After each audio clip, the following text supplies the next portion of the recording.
Students, deep concepts and biology में खुशामदीद। आप लोग देख रहे हैं डीप कॉन्सेप्ट्स एंड बायोलॉजी का चैनल। और आज हम जिस टॉपिक को, जिस ऑर्गेनेली को डिस्कस करने जा रहे हैं, जिसको समझने जा रहे हैं, वो है हमारे पास लाइसोसोम्स।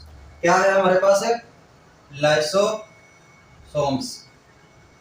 ठीक है, बहुत ही एक इंटरेस्टिंग टॉपिक है हमारे पास। ये हमारे हथियार है, हमारे सेलों के ये हथियार है, क्योंकि ये हमारे पास एक बॉम्ब की तरह काम करता है, एक्सप्लोजन करता है। बड़ा ब्रूटल टाइप का ये जो लाइसोसोम होता है, बड़ा ब्रूटल टाइप का होता है, किसी चीज़ को छोड़ता नहीं, ये सब चीज़ें खा जाता है।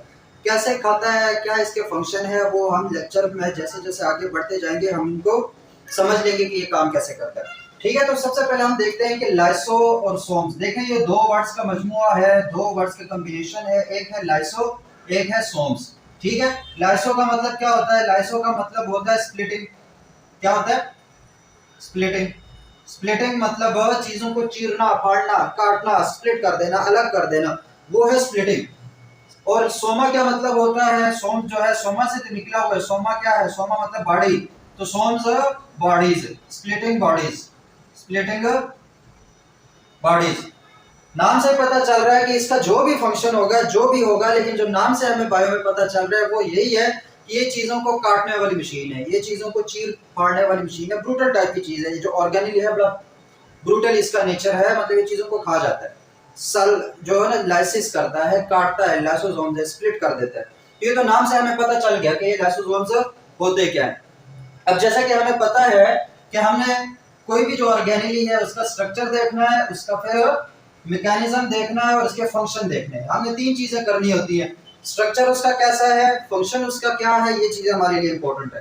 तो लाइसोसोम को समझने से पहले अगर तुम लोगों ने गोल्जी अपरेटस को नहीं देखा तो पहले गोल्जी अपरेटस को तसल्ली से वो लेक्चर सुन लो, क्योंकि इसके जो स्ट्रक्चर है या जिसको फॉर्मेशन है कि लाइसोसोम बनते कैसे, ये सारे का सारा हमने गोल्जी अपरेटस वाले में बड़े डिटेल से वो चीजें समझी थी। तो लाइसोसोम्स है, सबसे पहले इसकी फॉर्मेशन देखते हैं कि ये बनते कैसे हैं। देखिए, हम जब गोल्जी अपरेटस को देख रहे थे तो हमने क्या कहा था? हमने क्या कहा था कि जो रफ एंडोप्लाज्मिक रेटिकुलम है, क्या है? रफ एंडोप्लाज्मिक रेटिकुलम, वो कुछ प्रोटीन्स बनाता है। रफ एंडोप्लाज्मिक रेटिकुलम में क्या होता है? राइबोसोम्स। राइबोसोम्स का काम क्या होता है? प्रोटीन बनाना। तो रफ एंडोप्लाज्मिक रेटिकुलम में कोई प्रोटीन्स बन गई, क्या हो गई? बन गई। इसी तरह हमारे पास स्मूथ एंडोप्लाज्मिक रेटिकुलम है, प्रोटीन बनती है, उसके बाद वो कहां जाती है? स्मूथ एंडोप्लाज्मिक रेटिकुलम में।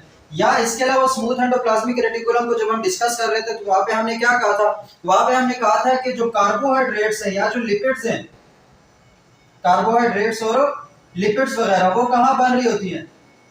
कहां बनती हैं वो? स्मूथ एंडोप्लाज्मिक रेटिकुलम में। प्रोटीन कहां बनते हैं? रफ एंडोप्लाज्मिक रेटिकुलम में। कार्बोहाइड्रेट्स, लिपिड्स कहां बनते हैं? स्मूथ एंडोप्लाज्मिक रेटिकुलम में। जब ये चीजें बनती हैं उसके बाद क्या होता है? जब फर्स्ट प्रोटीन बन गई, प्रोटीन बनती है, तो वो प्रोटीन जो है ये रफ एंडोप्लाज्मिक रेटिकुलम है, ठीक है, उसने प्रोटीन बना ली, उसने ऐसे कोई प्रोटीन्स बना ली। फिर ये प्रोटीन्स कहां जाती हैं? स्मूथ एंडोप्लाज्मिक रेटिकुलम में। स्मूथ एंडोप्लाज्मिक रेटिकुलम में जब वो वहां जाएंगी, अगर बिल फर्स्ट कोई एंजाइम ही बन रहा है, ठीक है, यहाँ पर जो लाइसोसोम में बेसिकली हमारे पास एंजाइम्स होते हैं, याद रखना, ये हमारे पास एंजाइम्स होते हैं। कौन से एंजाइम्स? डाइजेस्टिव एंजाइम्स या फिर हाइड्रोलिटिक एंजाइम्स। डाइजेस्टिव एंजाइम्स या फिर हाइड्रोलिटिक एंजाइम्स, मतलब ऐसे एंजाइम जो कि चीजों को छोटा करते हैं, जो चीजों को हाइड्रोलाइसिस करते हैं, उसको हाइड्रोलाइज करते हैं, मतलब अगर कोई मैक्रो मॉलिक्यूल है तो उसको छोटे छोटे मॉलिक्यूल में कन्वर्ट कर देते हैं, उनको कहते हैं डाइजेस्टिव एंजाइम्स या फिर हाइड्रोलिटिक एंजाइम। जैसा कि हमारे पास, जैसे बिल फॉर सामने कोई कार्बोहाइड्रेट अगर उसके पास आ गया, क्या अगर कोई कार्बोहाइड्रेट उसके पास आया, तो वो जो डाइजेस्टिव एंजाइम्स है या जो हाइड्रोलिटिक एंजाइम्स है, वो क्या करेंगे? वो कार्बोहाइड्रेट को मोनोसैकेराइड्स में चेंज कर देंगे। किसमें? मोनोसैकेराइड्स में। अब मोनोसैकेराइड्स क्या होते हैं? कार्बोहाइड्रेट्स उसका मेजर फॉर्म है जिसमें बहुत ज्यादा मोनोसैकेराइड्स होते हैं। मोनोसैकेराइड उसका बिल्डिंग ब्लॉक जिससे हमारे पास कार्बोहाइड्रेट्स बनते हैं, जैसे कि ग्लूकोज है, गैलेक्टोज है, फ्रुक्टोज है। तो बड़े बड़े कार्बोहाइड्रेट्स को मोनोसैकेराइड्स में चेंज कर देंगे। कौन? डाइजेस्टिव या हाइड्रोलिटिक एंजाइम्स। इसके अलावा बिल फर्स्ट अगर उसके पास आ गया लिपिड, उसके पास क्या आ गया? लिपिड। लिपिड भी मैक्रो मॉलिक्यूल है, इसको हमारा सेल डायरेक्ट नहीं खा सकता, उसको उसने उसके बिल्डिंग ब्लॉक्स में उसको छोटा छोटा करना होता है। तो वो अगर लिपिड आ गया तो उसको वो चेंज कर देंगे फैटी एसिड्स में। किसमें? फैटी एसिड्स में चेंज कर देंगे। इसी तरह का कोई बहुत बड़ा प्रोटीन आ गया तो वो प्रोटीन को क्या कर देंगे? अमीनो एसिड्स में चेंज कर देंगे। किसमें? अमीनो एसिड्स में। मतलब इसका जो काम है वो हाइड्रोलाइसिस करता है, बड़ी चीजों को छोटी चीजों में कन्वर्ट करता है, जो पॉलीमर्स है उनको मोनोमर्स में कन्वर्ट करता है। तो ये वाले हाइड्रोलिटिक एंजाइम है। अब ये एंजाइम किस में होते हैं? लाइसोसोम्स में होते हैं। किस में होते हैं? लाइसोसोम्स। तकरीबन 40 डिफरेंट काइंड ऑफ एंजाइम जो है वो लाइसोसोम्स के अंदर अवेलेबल हो सकते हैं।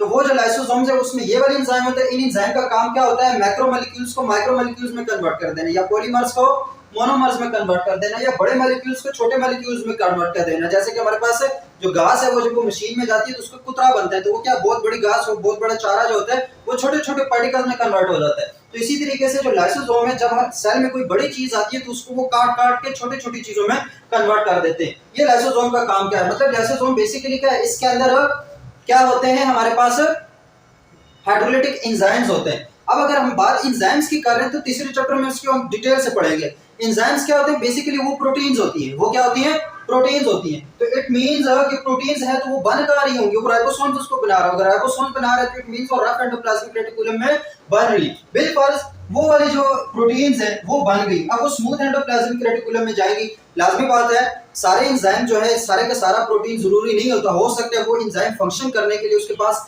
कार्बोहाइड्रेट का भी होना जरूरी है, या हो सकता है उसको लिपिड की रिक्वायरमेंट हो, उसको कोएंजाइम्स की रिक्वायरमेंट हो। तो प्रोटीन तो यहाँ बन गई। अगर बिलफर्ज बाज़ दफा ऐसे प्रोटीन्स होते हैं जिनको और किसी चीज की जरूरत नहीं होती, वो सिर्फ प्रोटीन बहुत होती है उनके लिए।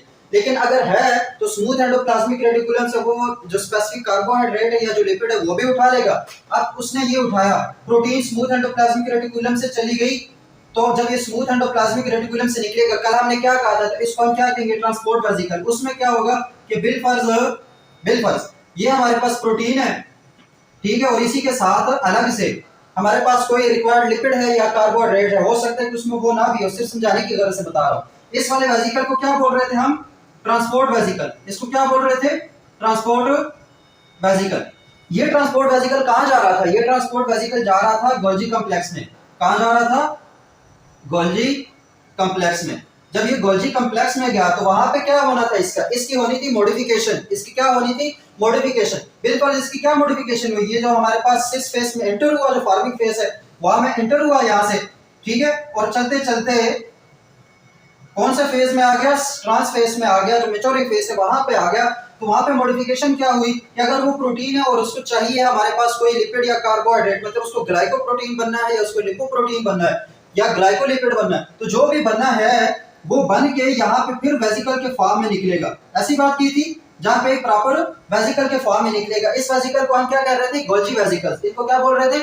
Golgi vesicles. और उन गोल्जी वेसिकल्स में हमने डिटेल से डिस्कस किया कि मैक्सिमम ये लाइसोसोम्स होते हैं या फिर प्रोक्सीसोम्स होते हैं या फिर ग्लाइकोसोम्स होते हैं। तो ये गोल्जी वेसिकल था। अब इसमें प्रॉपर एक फंक्शनल एंजाइम्स का एक सेट पड़ा हुआ है जिसका काम क्या है? चीजों को हाइड्रोलाइज करना, चीजों को डाइजेस्ट करना। तो अब ये वाला जो हमारे पास गोल्जी कॉम्प्लेक्स से निकलने वाला स्ट्रक्चर है जिसपे सिंगल मेम्ब्रेन आगे पीछे बाउंडेड है, मतलब ये जो एंजाइम्स है वो एक मेम्ब्रेन के अंदर बाउंडेड है। वो मेम्ब्रेन कहां से आई? वो तो गोल्जी कॉम्प्लेक्स से आई। तो ये जो मेम्ब्रेन के अंदर एंजाइम का सेट जो बाउंडेड है, इसको क्या कहेंगे? इसको कहेंगे हम लाइसोसोम्स। इसको क्या कहेंगे? लाइसोसोम्स। तो अगर लाइसोसोम को हम डिफाइन करें तो ये क्या है? Single membrane. सिंगल मेम्ब्रेन, यहां से देखो गोल्जी कॉम्प्लेक्स से निकला है, तो single membrane spherical bodies. Spherical bodies क्या है? लाइसोसोम्स। अगर इसको डिफाइन करें तो single membrane spherical bodies which contain digestive or hydrolytic enzymes. क्या होंगे?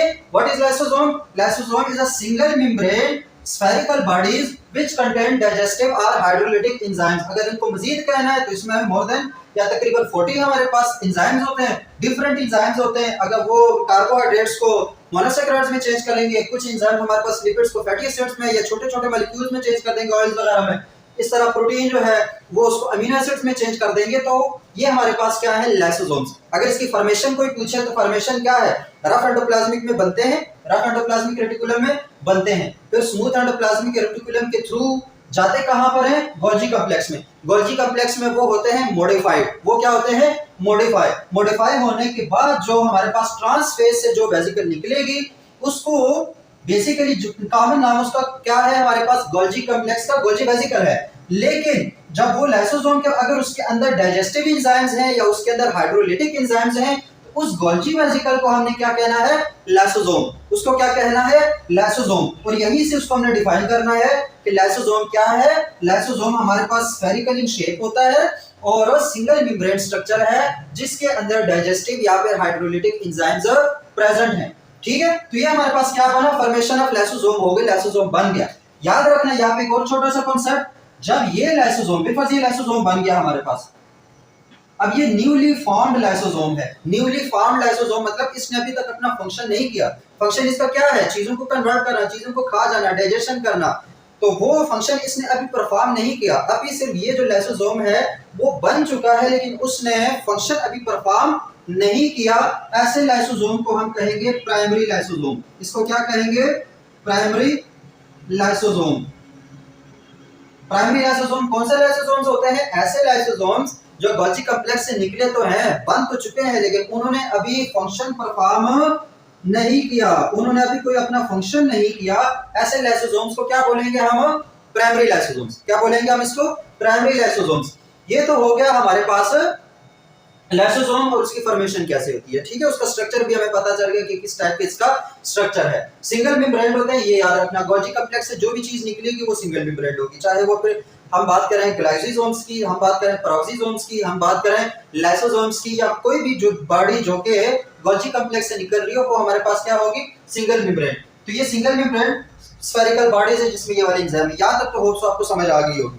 अब आगे हम चलते हैं, आगे हमें क्या करना है, अब इसके फंक्शन देखने हैं। ये तो इसका स्ट्रक्चर हो गया ना कि लाइसोसोम्स क्या स्ट्रक्चर कैसा होता है या उसका बेसिक। अब हमने देखना है कि ये क्या काम करते हैं, लाइसोसोम्स का बॉडी में या सेल में काम क्या है। ठीक है, वो सबसे इंपॉर्टेंट और मेन टॉपिक है हमारा इस लेक्चर का कि लाइसोसोम के फंक्शन क्या है। क्यों, क्योंकि लाइसोसोम जो है ना एक ऐसा टॉपिक है जिससे अक्सर शॉर्ट क्वेश्चन जो है वो आपके बोर्ड के पेपर में या आपके किसी भी पेपर में आते रहते हैं। बहुत सारे जो कंसेप्चुअल क्वेश्चंस हैं वो यहाँ से आते हैं और मैक्सिमम वो जो सवाल होते हैं वो होते हैं इसके फंक्शन से रिलेटेड। किससे, कि लाइसोसोम्स का फंक्शन क्या है, उस जो वो वाला जो टॉपिक है उससे रिलेटेड है। तो हमें फंक्शंस को बहुत ही गौर से देखना है, इसमें मुश्किल कोई नहीं। एक बार समझ आ गई उसके बाद जब भी लाइसोसोम्स का काम आएगा, कहीं पर भी आएगा, आपके लिए उसका फंक्शन एनालाइज करना इजी हो जाता है। तो हमें क्या करना है, लाइसोसोम्स के फंक्शंस देखने। क्या देखने हैं, फंक्शंस। अब इसका जो फंक्शन है, पहले मैं यहाँ पे नाम मेंशन करूंगा, फिर वन बाय वन हम उस फंक्शन को डिटेल से समझेंगे। इसके फंक्शंस में सबसे पहला अगर फंक्शन है तो वो सेलुलर डाइजेशन है। क्या है, सेलुलर डाइजेशन। यूं समझे कि जब हम कोई खुराक खाते हैं तो हमारी डाइजेशन होती है डाइजेस्टिव सिस्टम के थ्रू।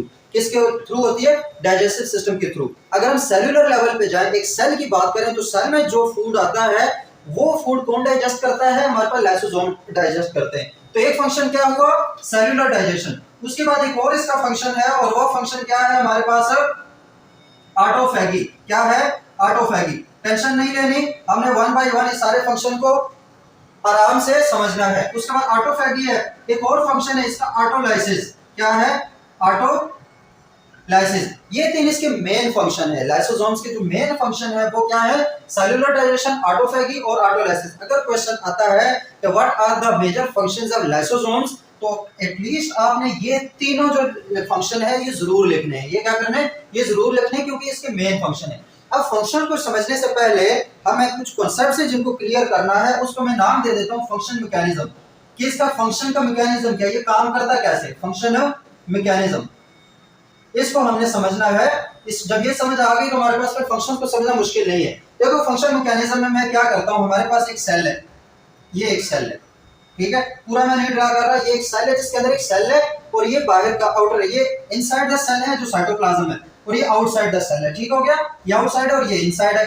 अब जब इस सेल के पास कोई छोटे पार्टिकल्स आते हैं, क्या आते हैं, यहाँ पर वेफर्स कोई छोटे छोटे से पार्टिकल्स आ गए, छोटे छोटे से वेसिकल्स आ गई, पार्टिकल्स आ गई, तो क्या होते हैं कि ये जो हमारे पास सेल मेम्ब्रेन है वो सेल मेम्ब्रेन हो जाती है पिंच ऑफ। पिंच ऑफ मतलब ये ऐसे हो जाती है, ठीक है। जब ये ऐसे हो जाए तो ये वाले पार्टिकल्स जो हैं वो इस मेम्ब्रेन के अंदर आ जाते हैं, ठीक है। और जैसे ही ये आ जाए यहाँ से ये कट हो जाती है, ये जो सेल मेम्ब्रेन है ये कट हो जाती है और ये आगे फॉरवर्ड हो जाता है ऐसे, ठीक है। अब वो जो छोटे छोटे पार्टिकल्स हैं वो साइटोप्लाज्म के अंदर आ गए और दोबारा से ये सेल मेम्ब्रेन जुड़ जाती है, एक ये प्रोसेस होता है, ठीक है। कुछ छोटे छोटे पार्टिकल्स हैं, कुछ फूड पार्टिकल्स होते हैं या कुछ छोटी सी वेसिकल्स हैं, वो जब सेल मेम्ब्रेन के पास आती हैं तो सेल मेम्ब्रेन के जो प्रोटीन्स हैं उनको वो एक सिग्नल मिलता है। काफी बड़ा प्रोसेस है, यहाँ पे सिर्फ समझने की खातिर बता रहा हूँ।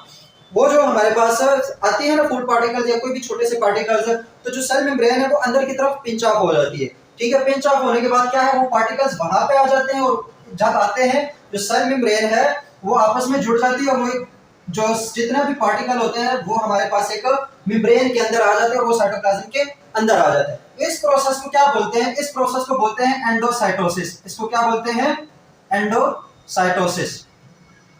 क्या बोलते हैं इसको, एंडोसाइटोसिस। एक तो हमारे पास ये वाला एंडोसाइटोसिस मतलब वो छोटे पार्टिकल्स को सेल जब इनसाइड द सेल आते हैं, कोई भी छोटे पार्टिकल जब है वो सेल मेम्ब्रेन को क्रॉस करके सेल के अंदर आते हैं और साथ में उनकी गिर्द मेम्ब्रेन चढ़ जाती है, किसकी, सेल मेम्ब्रेन की, तो उसको कहते हैं एंडोसाइटोसिस। इसको क्या कहते हैं, एंडोसाइटोसिस। एक और है कि बिलफर्स ये सेल है और ये ब्लड स्ट्रीम लाइन है, यहाँ पर जो है ना वो इंटरस्टिशियल फ्लूइड है, मतलब outer environment of the cell है। वहां पे कोई बैक्टीरिया फिर रहा हो, क्या फिर रहा हो, बैक्टीरिया फिर रहा हो। बिलफर्स ये एक बैक्टीरिया है, ये बैक्टीरिया फिर रहा हो वहां पे। तो जब ये बैक्टीरिया सेल मेम्ब्रेन के पास आता है तो यहाँ पे क्या हो जाता है कि ये दोबारा से वही से पेच हो जाती है, क्या हो जाती है, पिंच, और ये जो बैक्टीरिया है ये इसके अंदर आ जाता है, ऐसे इसको कैप्चर कर लेते हैं। जब ये कैप्चर होगा तो ये वाले जो हमारे पास मेम्ब्रेन है ये आपस में जुड़ जाएगी और ये दोबारा से रीबिल्ड हो जाएगी और इस तरीके से हमारे पास जो आउटर बैक्टीरिया है, जो फॉरेन बैक्टीरिया है, वो भी साइटोप्लाज्म के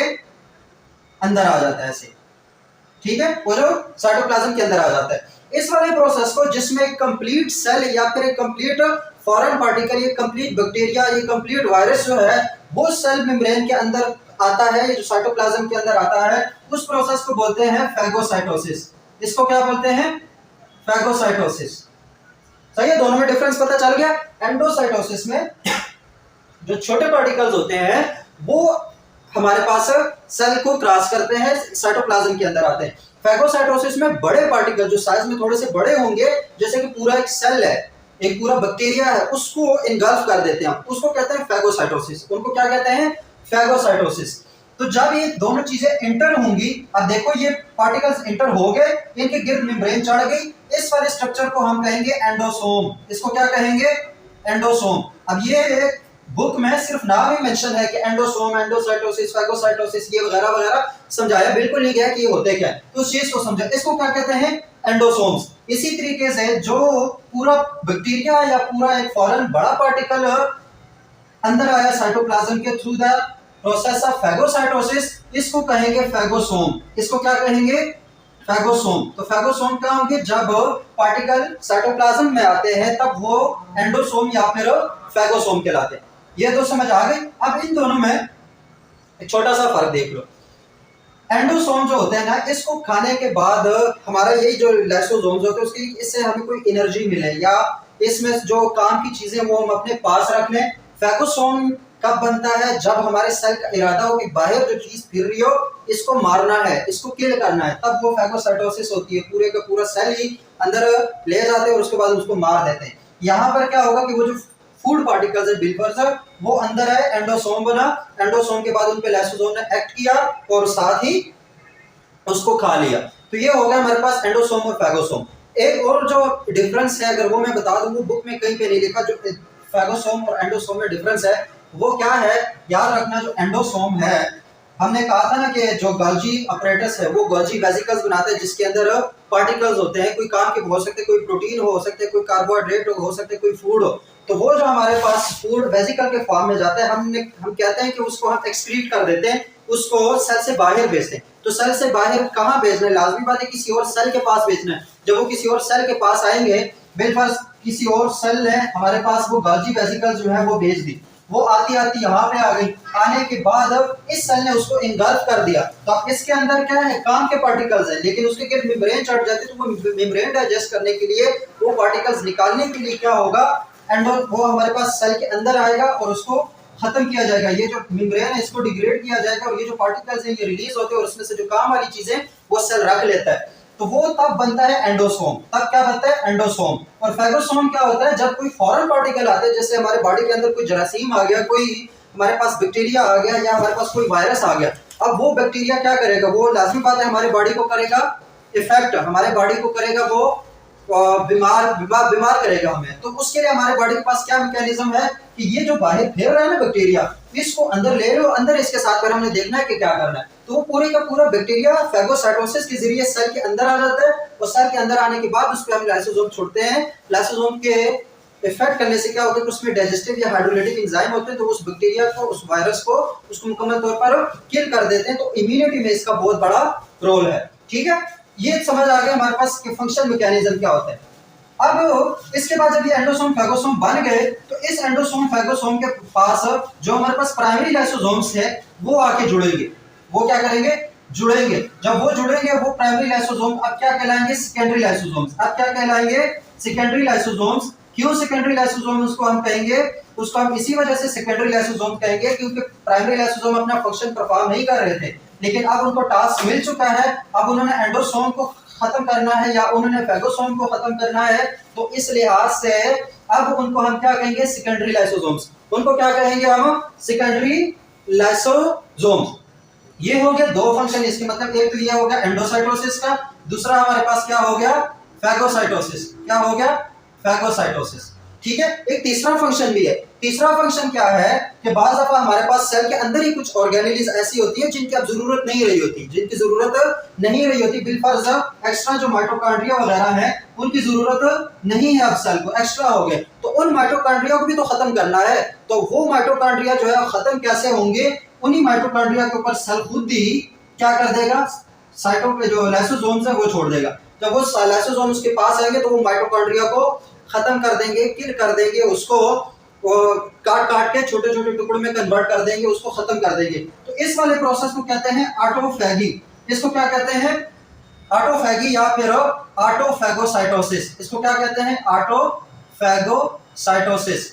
ऑटोफैगोसाइटोसिस मतलब सेल खुद ही अपने जो ऑर्गेनेलिज है, अपने पार्टिकल्स उसको खुद ही मार रहा है, तो उसको कहते हैं ऑटोफैगोसाइटोसिस। तो ये तीन तरह के फंक्शन हो सकते हैं, इनमें भी लाइसोसोम जुड़ते हैं। अब लाजमी बात है ये चीज सेल के अंदर थी, ये चीज सेल के अंदर थी, तो जब इस पे लाइसोसोम जुड़ेंगे तब इसको हम कहेंगे ऑटोफैगोसोम्स। ऑटोफैगोसोम्स। तो यहां से एक चीज को समझ लो कि एंडोसोम फैगोसोम वो तब थे जब उन पे लाइसोसोम जुड़ा नहीं था, लेकिन ऑटोफैगोसोम तब होगा जब किसी ऑर्गेनेली पे लाइसोसोम्स जुड़ जाएंगे, उसको एक वेसिकल में ले लेंगे, तो वो हमारे पास फिर ऑटोफैगोसोम हो जाता है। तो ये तीन हमारे पास बेसिक प्रोसेस है जो बुक में तकरीबन ये दो लाइनों में लिखे गए हैं, एंडोसाइटोसिस, फैगोसाइटोसिस और ऑटोफैगोसाइटोसिस। तो बेसिकली इनके काम फंक्शन भी इन्हीं तीनों से निकलते हैं, फंक्शंस भी जो लाइसोसोम्स के हैं वो इन तीनों से निकलते हैं। तो ये चीज समझ आ गई। अब हम चलते हैं फंक्शंस पे। किस पे चलते हैं, फंक्शंस पे। अब फंक्शंस कैसे होंगे, देखो सबसे पहला फंक्शन क्या है, सबसे पहला फंक्शन है सेलुलर डाइजेशन। मतलब सेल क्या हो, अगर सेल के अंदर जो चीजें आती है, जो पार्टिकल्स आते हैं, उनको उन्होंने डाइजेस्ट करना होता है। जो काम की चीजें हैं वो साइटोप्लाज्म खुद रख लेता है, जो काम की चीजें नहीं होती उनको दोबारा साइटोप्लाज्म निकाल देता है। इसको कहते हैं सेलुलर डाइजेशन। कैसे, ये हमारे पास सेल है, ये हमारे पास क्या है, एक सेल है। इस सेल के अंदर कुछ पार्टिकल्स हैं, एंडोसाइटोसिस से कुछ पार्टिकल्स हैं, वो पार्टिकल्स अंदर आ गए। अब मैं पूरा प्रोसेस नहीं बता रहा, वो पार्टिकल्स अंदर आ गए। ठीक है, अब इन पर ये जो हमारे पास स्ट्रक्चर बन गया, ये हमारे पास फूड पार्टिकल थे, लेकिन सेल के बाहर थे, सेल को फूड तो चाहिए ना, तो वो फूड पार्टिकल थे, वो सेल के अंदर आ गए। इस वाले स्ट्रक्चर में हमारे पास ये जो वैक्यूल सा बना है, ये जो स्ट्रक्चर बना है, इसके अंदर फूड पड़ा हुआ है। इसके अंदर क्या पड़ा हुआ है, फूड। इसको कहते हैं फूड वैक्यूल। इसको क्या कहेंगे, फूड वैक्यूल। जो चीज हम एंडोसाइटोसिस के जरिए अंदर ले आते हैं और उसमें उस सेल का फूड पड़ा होता है, उस वाले स्ट्रक्चर को क्या कहेंगे, फूड वैक्यूल। याद रखना हम पढ़ रहे हैं सेलुलर डाइजेशन को। ठीक है, जब ये फूड वैक्यूल है, इस पे लाइसोसोम्स आते हैं, इस पे लाइसोसोम्स आते हैं, इसको वेसिकल में कन्वर्ट कर देते हैं, और इसमें जो सेल मेम्ब्रेन है वो उसको काट देते हैं और अंदर का जो फूड है उसको डाइजेस्ट कर लेते हैं। डाइजेस्ट मतलब बिल्कुल इसमें कोई प्रोटीन या कार्बोहाइड्रेट थी, अब वो कुछ प्रोटीन जो उसको चाहिए, बिल्कुल कुछ अमीनो एसिड्स वो साइटोप्लाज्म को चाहिए थी फूड के तौर पर, या ग्लूकोज या फिर गैलेक्टोज या फिर फ्रुक्टोज वगैरह वो उसको चाहिए थी, तो वो साइटोप्लाज्म एब्जॉर्ब कर लेता है, खुद ही वो एब्जॉर्ब कर लेता है। और जो चीजें मतलब यहाँ से उसने फूड खा ली, जो चीजें बच गई है, जो वेस्ट बच गया, उस वाले वेसिकल को क्या कहेंगे, मतलब after the digestion through lysosome जो वेस्ट मटेरियल बचता है, जो वेस्ट वेसिकल बचता है, उसको कहते हैं कॉन्ट्रैक्टाइल वैक्यूल। उसको क्या बोलते हैं, कॉन्ट्रैक्टाइल वैक्यूल। उसको बोलते हैं कॉन्ट्रैक्टाइल वैक्यूल। फूड वैक्यूल और कॉन्ट्रैक्टाइल वैक्यूल में क्या फर्क हुआ कि फूड वैक्यूल वो वाला वैक्यूल होगा जिसके अंदर अभी फूड प्रेजेंट है और उस पे लाइसोसोम ने एक्ट नहीं किया, तो वो फूड वैक्यूल है। जब उस पे लाइसोसोम्स आएंगे, उस पे अपने डाइजेस्टिव एंजाइम छोड़ेंगे तो वो उसको डाइजेस्ट कर लेंगे। अब डाइजेशन के बाद जो चीज रिक्वायर्ड होती है सेल को, वो साइटोप्लाज्म एब्जॉर्ब कर लेता है, जो रिक्वायर्ड नहीं होती वो उसी वेसिकल के अंदर वैक्यूल के फॉर्म में आ जाता है, उसको कहते हैं कॉन्ट्रैक्टाइल वैक्यूल। और ये जो कॉन्ट्रैक्टाइल वैक्यूल है, बिल्कुल इससे फूड निकल गया, सिर्फ ये वैक्यूल बच गई या उसमें कुछ वेस्ट मटेरियल बच गया, ये वैक्यूल दोबारा से साइटोप्लाज्म के पास आता है और दोबारा से यहाँ पिंच ऑफ होकर बाहर निकल जाता है। इस प्रोसेस को बोलते हैं एक्सोसाइटोसिस। इसको क्या बोलते हैं? एक्सोसाइटोसिस। एंडोसाइटोसिस मतलब चीजों के साइटोप्लाज्म के अंदर आना। एक्सोसाइटोसिस का मतलब होता है जो वेस्ट है हमारे पास, ये जो चीजें, जो प्रोडक्ट्स हैं, उनका साइटोप्लाज्म से बाहर जाना, वो हमारे पास एक्सोसाइटोसिस होता है। तो फूड वैक्यूल अंदर लिया, उसमें से खुराक थी वो खा ली, जो कॉन्ट्रैक्टाइल वैक्यूल बचा उसको दोबारा बाहर भेज दिया, वो हमारे पास क्या है? एक्सोसाइटोसिस। तो ये जो सारा प्रोसेस है जिसमें फूड वैक्यूल अंदर आया, फिर उसमें से जो काम की चीजें वो एब्जॉर्ब हुई, जो काम की चीजें नहीं थी वो कॉन्ट्रैक्टाइल वैक्यूल बन गई, फिर वो कॉन्ट्रैक्टाइल वैक्यूल बाहर चला गया with the help of exocytosis. इस पूरे प्रोसेस को क्या बोलते हैं? Cellular digestion. इस पूरे प्रोसेस को क्या बोलते हैं? Cellular digestion. के सेल के अंदर जो डाइजेशन है वो कैसे हो रही होती है। तो सेल्यूलर डाइजेशन की समझ आ गई कि उसमें लाइसोसोम ने क्या परफॉर्म किया? सेम वही था, इसके गिर्द भी जो है लाइसोसोम लिपट गए और उन्होंने डाइजेस्टिव एंजाइम पे छोड़ दिए। डाइजेस्टिव एंजाइम छोड़ने के बाद काम उनका खलास हो गया। तो ये हमारे पास हो गया सेल्यूलर डाइजेशन। उसमें समझ आ गई कि जो लाइसोसोम का फंक्शन था वो क्या था। अब अगले पे चलते हैं। किस पे चलते हैं? अगले पे। अगला हमारे पास क्या है? ऑटोफेगी। अगला क्या है हमारे पास? ऑटोफेगी। ये हमारे पास सेल ईटिंग प्रोसेस था। सेल ईटिंग प्रोसेस था, मतलब इसमें सेल खा रहा था, सेल ईटिंग प्रोसेस। ये हमारे पास क्या होगा? सेल्फ ईटिंग प्रोसेस, खुद को ही खाना, सेल्फ ईटिंग प्रोसेस। ऑटोफेगी क्या है? अभी हमने समझाया कि ऑटोफेगी क्या है? Self eating process. ऐसे और कुछ ऑर्गेनिलीज हैं जो कि अब काम के नहीं रहे होते हैं, तो उनको खत्म करना होता है, उनको खाना होता है, सेल ने खुद दी, तो वो हमारे पास जो प्रोसेस होता है लाइसोसोम के थ्रू, उसको कहते हैं ऑटोफेगी, सेल्फ ईटिंग प्रोसेस। अब याद रखना ऑटोफेगी कब होती है? दो ऐसी सिचुएशंस हो सकती हैं जहां पे ऑटोफेगी पॉसिबल है। या तो स्टार्वेशन पीरियड हो। क्या हो? Starvation period. स्टार्वेशन पीरियड क्या होता है? सेल का ऐसा पीरियड जिसके अंदर सेल को फूड नहीं मिल रहा होता, उसको खुराक नहीं मिल रही होती, वो स्टार्व कर रहा होता है, उसको एनर्जी चाहिए होती है। तो जब उसको बाहर से खुराक नहीं मिलती तो वो क्या करता है? सबसे पहले जो सेल के अंदर ऑर्गेनिलीज हैं जो कम काम के होते हैं उनको ही खाना शुरू कर देता है, उन्हीं को खाना शुरू कर देता है। तो उस पीरियड को कहते हैं स्टार्वेशन पीरियड। स्टार्वेशन पीरियड कब होता है? जब बाहर फूड नहीं मिल रही होती है और सेल को एनर्जी चाहिए होती है, तो सेल को एनर्जी ऑब्टेन करने के लिए अपने ही ऑर्गेनिलीज को खाना पड़ता है। इसको क्या कहते हैं? Starvation period. और ये कौन परफॉर्म करता है? यहाँ पर भी उन ऑर्गेनिलीज पर क्या छोड़ा जाते हैं? हमारे पास लाइसोसोम छोड़े जाते हैं, तो वो लाइसोसोम उसको खा लेते हैं और उससे जो एनर्जी है वो ऑब्टेन कर लेते हैं। एक तो ये हो गया। दूसरा ये है कि जब नॉर्मल रूटीन में भी कोई नॉर्मल रूटीन ही हो, लेकिन उसमें कुछ जो हमारे पास ऑर्गेनिलीज हैं, ये जो सेल के अंदर के सब्सटेंसेस हैं, वो एक्स्ट्रा हो जाए, अभी उनकी वो जरूरत ना हो जो पहले थी, तो वो जो एक्स्ट्रा चीजें हैं उनको खाने के लिए भी सेल क्या करता है? ऑटोफेगी करता है। क्या करता है? ऑटोफेगी करता है। अगर इसको हम दूसरे लफ्जों में समझाएं तो ये प्रोग्राम्ड सेल डेथ है। ये क्या है? Programmed cell death. मतलब प्रॉपर प्लानिंग से जो हमारे पास सेल है वो अपने ऑर्गेनिलीज को खाता है, अपने ही ऑर्गेनिलीज को खाता है, तो वो हमारे पास क्या हुआ? Programmed cell death. नहीं, प्रोग्राम सेल डेथ हमारे पास ऑटोलाइसिस में है, इस चीज को याद रखना। ये दो हमारे पास हो गए। यहाँ पर भी प्रोग्राम सेल डेथ को हम कह सकते हैं कि हमारे पास सेल्फ ईटिंग प्रोसेस है, अपनी चीजों को खाना, लेकिन सेल डेथ नहीं होगी, ऑर्गेनिलीज की डेथ होगी। तो ठीक है, अब हमने देखा कि स्टार्वेशन पीरियड हो या नॉर्मल रूटीन हो। नॉर्मल रूटीन की एग्जांपल दूं तो जैसे कोई बहुत हैवी एक्सरसाइज करता है, बहुत ज्यादा दौड़ता है या वर्कआउट करता है वगैरह वगैरह, तो वहां पे मसल्स की कॉन्ट्रैक्शन रिलैक्सेशन बहुत ज्यादा होती है। तो जब वो मसल की कॉन्ट्रैक्शन रिलैक्सेशन ज्यादा होती है तो वहां पे उनको एनर्जी चाहिए होती है। एनर्जी कहां से आती है? माइटोकॉन्ड्रिया से आती है। तो उस एक्सरसाइज के दौरान हमारे जो मसल सेल्स हैं उसमें बहुत ज्यादा माइटोकॉन्ड्रिया बन जाते हैं, बहुत ज्यादा माइटोकॉन्ड्रिया बन जाते हैं। फिर जब हम रिलैक्स कर रहे होते हैं, हमारा वर्कआउट खत्म हो जाता है, तो उसके बाद क्या होता है? उसके बाद अब हमारे पास जो एक्सेस बनी थी ना माइटोकॉन्ड्रिया, अब उसकी तो जरूरत नहीं है, तो वो जो एक्सेस माइटोकॉन्ड्रिया उसको सेल लाइसोसोम्स के थ्रू खुद ही खा लेता है, ऑटोफेगी कर लेता है। उस प्रोसेस को क्या बोलेंगे हम? ऑटोफेगी। दूसरा इसका काम क्या है? ऑटोफेगी। ये भी हो गया। ऑटोफैगी की भी समझ आ गई। अब हम तीसरे फंक्शन पे चलते हैं और तीसरा फंक्शन जो हमारे पास है वो क्या है, ऑटोलाइसिस।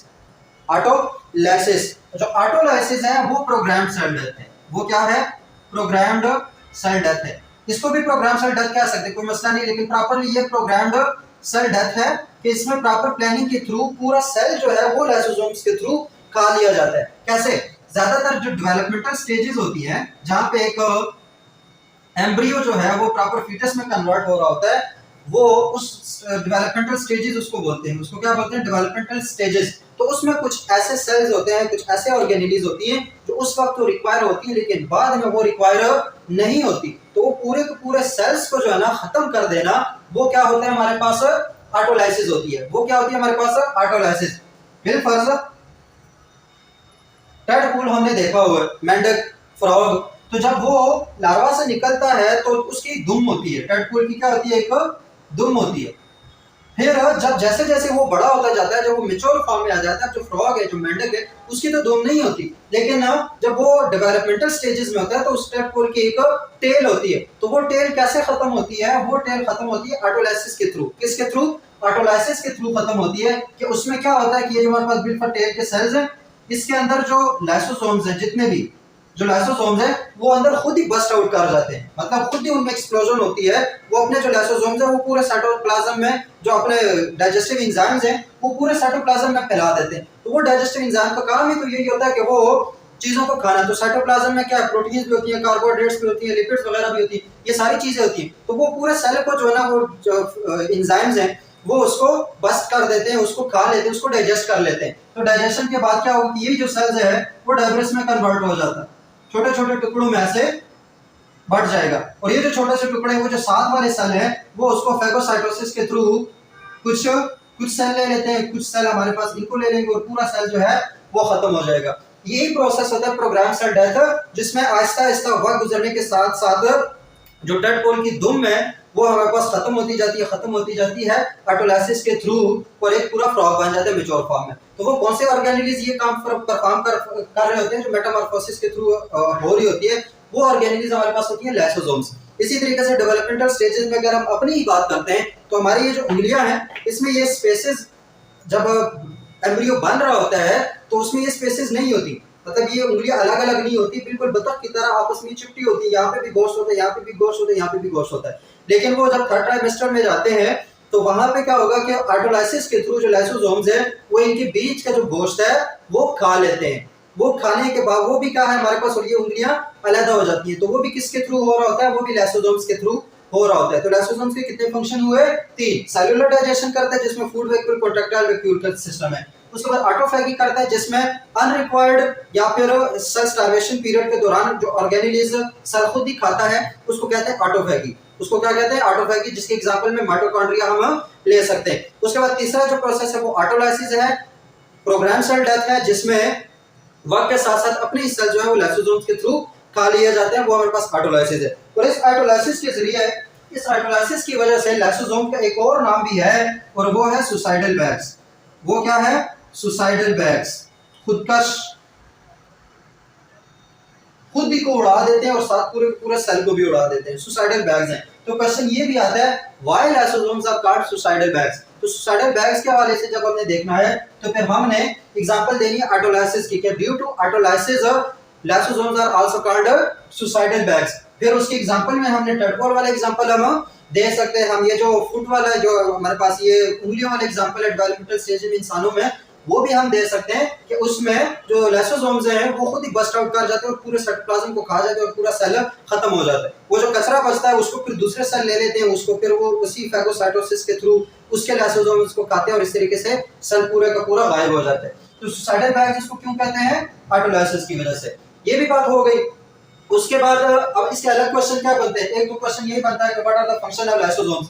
तो उसमें तो ये सेलुलर डाइजेशन, ऑटोफैगी, ऑटोलाइसिस तीनों आ जाते हैं। बाद में शॉर्ट क्वेश्चन बनते हैं कि how lysosome perform cellular digestion. तो उसमें ये सेल्फ ईटिंग प्रोसेस जिसमें वो एक्सोसाइटोसिस, एंडोसाइटोसिस, फूड वैक्यूल वगैरह वो लिख देना। ऑटोफैगी में सेल्फ ईटिंग प्रोसेस है जिसमें वो mitochondria, what is autophagy and how lysosome perform ऑटोफैगोसाइटोसिस।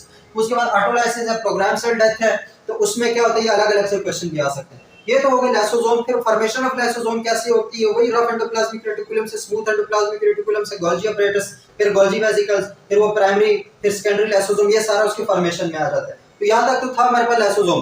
एक और चीज है जो कि बड़ी इंपॉर्टेंट है, और वो एक किस्म की बीमारियां हैं, एक किस्म की डिजीजेज हैं जो कि लाइसोसोम से रिलेटेड है। उनको कहते हैं lysosomal storage diseases, lysosomal storage diseases, LSDs in short इसको कह सकते हैं हम, एलएसडीज, लाइसोसोमल स्टोरेज डिजीजेज। अब ये लाइसोसोमल स्टोरेज डिजीजेज होती क्या है? देखिए हमने कहा लाइसोसोम के अंदर डिफरेंट एंजाइम्स होते हैं, डिफरेंट एंजाइम्स होते हैं। कुछ एंजाइम्स प्रोटीन को खाएंगे, कुछ एंजाइम्स जो है वो लिपिड्स को खाएंगे, कुछ एंजाइम जो है वो कार्बोहाइड्रेट्स को डाइजेस्ट करेंगे, कुछ एंजाइम जो है वो न्यूक्लिक एसिड को या न्यूक्लियोटाइड्स को डाइजेस्ट करेंगे। तो डिफरेंट काइंड ऑफ एंजाइम्स होते हैं। अगर बिलफर्ज उनमें से कोई एक एंजाइम भी क्या हो जाता है, मिसिंग हो जाता है, बनता ही नहीं, कोई एक एंजाइम भी नहीं बनता, बिलफर्ज मैं कहता हूँ लाइपेज नहीं बनता। क्या नहीं बनता? लाइपेज नहीं बनता। अब लाइपेज का काम क्या होता है? लाइपेज का काम होता है लिपिड को डाइजेस्ट करना। किसको डाइजेस्ट करना?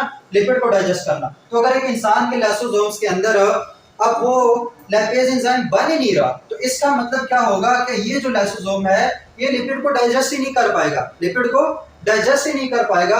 तो क्या होगा कि वक्त गुजरने के साथ साथ उस पूरे सेल में लिपिड की हो जाएगी अक्यूमुलेशन, उस सब्सटेंस की अक्यूमुलेशन में हो जाएगी। वो जो सब्सटेंस है उसका एक बंडल बनता चला जाएगा, एक पहाड़ बनता चला जाएगा, क्योंकि उसको खाने वाला कोई भी नहीं है। तो उस अक्यूमुलेशन की वजह से क्या होगी, बहुत सारे डिजीजेस होती हैं। उन डिजीजेस को कहते हैं lysosomal storage diseases. Lysosomal storage diseases में क्या होता है, ऐसी डिजीजेस जिसमें कोई लाइसोसोम वाला एंजाइम जो है वो मिसिंग हो या इनएक्टिव हो, मिसिंग हो या फिर इनएक्टिव हो। तो उस मिसिंग या फिर इनएक्टिव होने की वजह से क्या होगा कि एक स्पेसिफिक सब्सटेंस जो है वो सेल में एक्यूमुलेट होगा, सेल में एक्यूमुलेट होगा, और इस accumulation of specific substances due to the missing और inactivation of a specific enzyme in the lysosome is called lysosomal storage diseases. उनको क्या कहेंगे? Lysosomal storage diseases. और जो लाइसोसोमल स्टोरेज डिजीजेस होती हैं ये इनहेरिटल होती हैं, हेरिडिटरी होती हैं या फिर कंजेनिटल होती है। मतलब ये ऐसी डिजीजेज होती हैं जो कि जीन्स में अगर कोई खराबी आ जाए तो उस जीन्स की वजह से पूरा प्रोटीन नहीं बनता, पूरा एंजाइम नहीं बनता, और एंजाइम नहीं बनेगा तो वो पूरे का पूरा जो इफेक्ट है, जो सिस्टम है, वो जो प्रोसेस है, वो इफेक्ट हो जाएगा। एक तो इसका ये मतलब है। दूसरा मतलब ये होता है कंजेनिटल या हेरिडिटरी का, कि ये फैमिलीज में रन करता है। मतलब हर बंदे को ये नहीं हो सकता, एक खास फैमिली होगी, अगर उसके बाप दादा को थी तो उसके बच्चों में भी आएगी, उसके बच्चों में, अब जरूरी नहीं कि हर एक में आए, लेकिन फैमिली के थ्रू रन करती है। बाप दादा, बच्चे, फिर उनके बच्चे, फिर उनके बच्चे, और पूरे एक नस्ल में ये बीमारी जो है वो रन करती है। तो इसकी वजह से जो एलएसडीज हैं, जो लाइसोसोमल स्टोरेज डिजीजेज हैं, वो हेरिडिटरी या कंजेनिटल है। इसके सबसे जो इंपॉर्टेंट एग्जांपल है जो बुक में मेंशन है वो है टे सैक्स डिजीज। टे सैक्स डिजीज नाम से नहीं घबराना, ये कोई मुश्किल काम है। टे और सैक्स जो है ये दो साइंटिस्ट थे जिन्होंने इस डिजीज को डिस्कवर किया था और इस पे काम किया था, तो इस वजह से डिजीज को टे सैक्स डिजीज कहते हैं। टे सैक्स डिजीज में क्या होता है कि हमारे पास लिपिड जो है, लिपिड मेटाबॉलिज्म है, जिसमें लिपिड जो है वो डाइजेस्ट होते हैं। तो वो लिपिड डाइजेस्ट करने वाला जो एंजाइम होता है वो लाइसोसोम के अंदर मिसिंग होता है या फिर इनएक्टिव होता है। तो जब वो इनएक्टिव होता है या मिसिंग होता है तो उसकी वजह से ब्रेन जो सेल्स हैं उसमें लिपिड्स की अक्यूमुलेशन होती है, और उस लिपिड की अक्यूमुलेशन की वजह से जो ब्रेन है वो उसमें इम्पेयरमेंट आ जाती है, उसमें खराबी आ जाती है। ब्रेन में क्या आ जाती है? इम्पेयरमेंट, खराबी आ जाती है। और खराबी होने की वजह से क्या होता है कि हमारे पास बच्चे की डेथ हो जाती है, या मतलब वैसे भी जो लाइसोसोमल डिजीज है वो अर्ली चाइल्डहुड में बंदा मारा जाता है, बचपन में ही बंदा, मतलब हो सकता है 6 महीने तक बच्चा जो है वो बिल्कुल हेल्दी हो, फिर उसमें ये वाली डिजीज का आना शुरू हो जाता है, और फिर 3-4 साल में जो है बच्चा वो फोत हो जाता है, उसकी डेथ हो जाती है। तो ये अर्ली चाइल्डहुड में फेटल है। और जो टे सैक्स डिजीज क्या है कि उसमें हमारे पास जो लिपिड को डाइजेस्ट करने वाला एंजाइम होता है वो लाइसोसोम के अंदर मिसिंग होता है, उसकी वजह से लिपिड जो है वो ब्रेन के सेल्स में एक्यूमुलेट हो जाते हैं, और इस तरीके से जो ब्रेन हमारा दिमाग जो है वो खराब हो जाता है, उसमें इम्पेयरमेंट आ जाती है, उसमें खराबी आ जाती है, और इस तरीके से ये डिजीज हो जाती है इंसान को। तो ये भी किससे रिलेटेड है? लाइसोसोम से रिलेटेड है। किससे रिलेटेड है? लाइसोसोम्स को। इसका एक और भी नाम है, आई थिंक GM2। क्या नाम है? GM2। ये याद करने की जरूरत नहीं, लेकिन टे सैक्स डिजीज को जो है वो GM2 भी कहते हैं। इसी तरह हेक्सा डिजीज जो है वो भी इसी को बोलते हैं, हेक्सा डिजीज। हेक्सा डिजीज असल में इसके जो हायर लेवल पे जाएंगे तो हम ये देखेंगे कि क्योंकि प्रोटीन जो है लाजमी बात है, अगर प्रोटीन बन रहे हैं तो इसका कोड आएगा हमारे पास न्यूक्लियस से, वहाँ पे जीन होता है, वो जीन में जब म्यूटेशन हो जाती है उन जीन्स को कहते हैं हेक्सा जीन्स, तो उनमें म्यूटेशन हो जाती है और उनकी वजह से ये डिजीज होती है, तो इस वजह से इस डिजीज को हेक्सा डिजीज भी बोलते हैं। तो that was all about lysosomes, उनका फंक्शन क्या है, उनका स्ट्रक्चर क्या है, फिर उसमें उसके डिफरेंट फंक्शंस, ऑटोफैगी, ये सेलुलर डाइजेशन, ऑटोलाइसिस, फिर एलएसडीज, ये सारे हमने तसल्ली से और गौर से पढ़ ली है। होप सो आप लोगों को समझ आ गई होगी। तो अभी हमें इजाज़त दें।